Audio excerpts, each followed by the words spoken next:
Welcome to this edition of Diligence Inside Australia's Boardrooms. I'm TK Kerstetter, and I'll be your host for today's show. Today, we're going to be talking about key board duties, and specifically about risk management oversight duties. And joining me to have this discussion is Caron Sugars, who's a partner at KPMG's Australia Governance Risk Controls Advisory, and also the Board Advisory Services. So welcome, Caron. Thanks, TK. That's a mouthful, isn't it? You know, in Australia, they like to make sure that things are precise. So, and that's why this topic is so important, because as you know, I don't have to preach to you, but risk management has certainly grown into one of the top three responsibilities that a board has. So what I'd like to ask you is, how do boards of Australian companies structurally organize their risk management and their oversight duties? And when I say this, I mean, is it typically part of the audit committee? Do they have risk committees? You know, where does cyber risk or climate risk, where do things like that report? Yeah, so as I like to say, it's horses for courses. It does really depend on the organisation. What we tend to see, though, is that it does sit within an audit and risk committee. So in Australia, quite often those are combined. But what we tend to find is that with financial services, they are more inclined to set up a separate risk committee. In saying that, though, different organisations do take a different approach. And, when we think about things like climate, historically, we've seen the resources sector actually leading the way in some of that non-financial risk thinking. And so for years, they have used different names for different committees, but something to the effect of an HSEC committee, health, safety, environment, and community. What they are starting to realise, though, is that that's really a whole lot to be discussing in a very short meeting. You can imagine, especially with the focus growing on ESG. So what we're seeing now is that those committees are breaking out even further. Sometimes it's the same people attending the same meetings, but they'll have a meeting that's focused on health one time, safety, environment, etc., or bundling some of those together. So different approaches depending on the sort of organisation, of course, the sort of risks that they are facing. But I mean, ultimately, what I keep saying to people is ESG is not that new. The focus on it is new, but these risks have always been there, and they are risks. It's not that it's a whole new different kettle of fish that we're looking at. So it's really, well, how do we manage risks in general? Because any risks could land up falling into that same sort of category.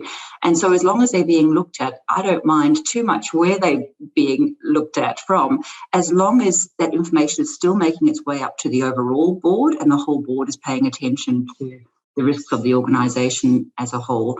And I'm a big supporter of thinking about things in interconnected type of way. So I like to talk about it in terms of GRC, the governance, risk and compliance, which I suppose leads a little bit to the title we were laughing at before in terms of the division that I'm in, but thinking about risk and compliance together. And I think in time we might start to see that we even have GRC committees that look at compliance and risk and overall governance in that committee structure too.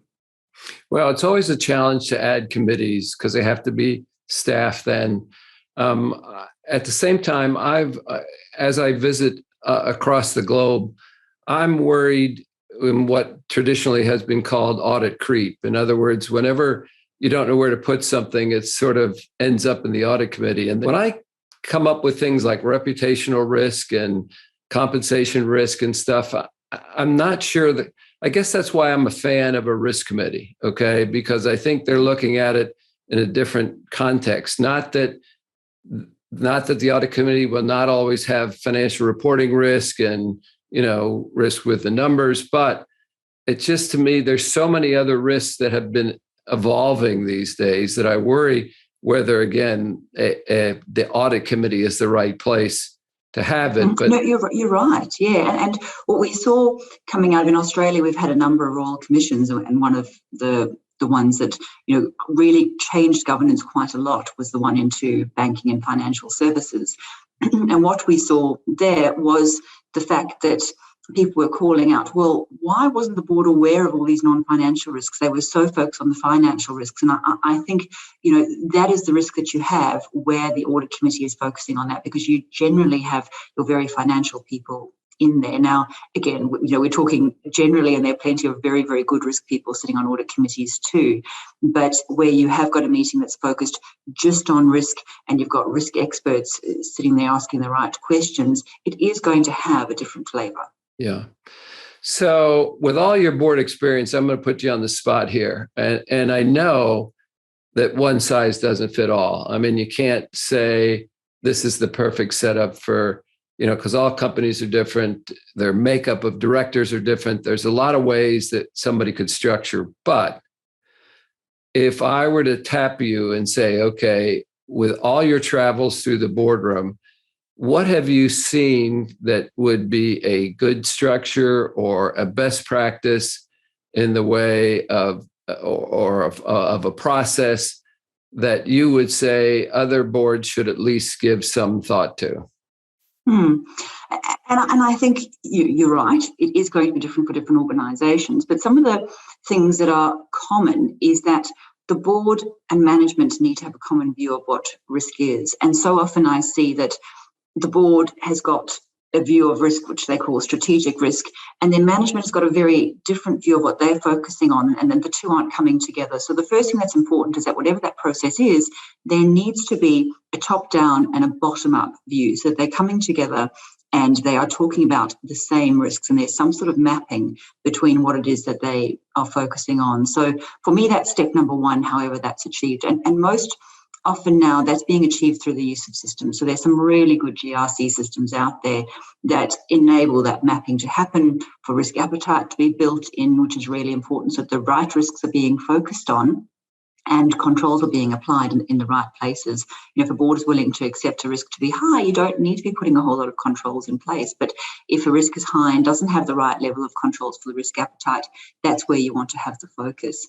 And so reporting then needs to align to that risk appetite flavour, not just the same heat map coming up time and time again, but rather, well, which are the risks that are outside of appetite, which are the ones that are trending outside of appetite, where are we concerned about emerging risks that are going to come and hurt us, and where have we agreed that actions should be taken to bring risks within appetite that aren't progressing how they should be. Those are things that should be reported up rather than, the same heat map every time, because then the right conversation is being held rather than, remind me again why that bubble's in the top right-hand corner. And it really does focus the mind and the conversation than having some deep dives from time to time. Now, we are seeing more sophisticated boards starting to move even beyond that and talking about the interconnection between risks, network theory, which is really quite powerful, as well as velocity, how much time have we got before a risk is going to hit us? But that's the next level. And that's not what we're seeing as a common approach in boards at the moment, but a great thing for people to reach out to where they feel that they've got that maturity to start to bring that in. But ultimately for me, I often see that it's the chief risk officer or equivalent who's expected to be able to answer all the questions about the risk and almost take accountability for all of the risks in the organisation. Whereas what I like through what I'm seeing with GRC systems being implemented is, in fact, that responsibility is rightly being pushed down to the managers who look after those areas. So you've got risk managers, you've got control managers, and the chief risk officer is bringing all that information together and taking responsibility for the framework and the way that risk is managed within the organisation, but not the specific risks themselves. It's actually those risk managers who are being told, okay, well, this is your responsibility and what are you doing about it? And that accountability means those risks get managed. Yeah. I want to reiterate one thing that I think is important from the board perspective, and that is you can't protect everything. Okay. So that's why, and particularly a good example of that is cyber risk. Okay. You have to go through and say, what is the most critical things that we need to protect, and see how far, budget-wise or resource-wise, you can go down that list. And from a board's oversight point of view, cyber is just one issue. You think of all those, and you that ranking and the ability to go through that practice with management. I think, again, a good board is having all those things that you said, going through the process, ranking, making sure what they're protecting. And that gets back to sustainability. And that risk appetite is so key. So many organizations do not have a risk appetite yet for cyber. And so they just keep throwing resources at it. And that is going to be too expensive in time. Yeah. So we have about 2 minutes left. And I just wanted to ask you one other thing.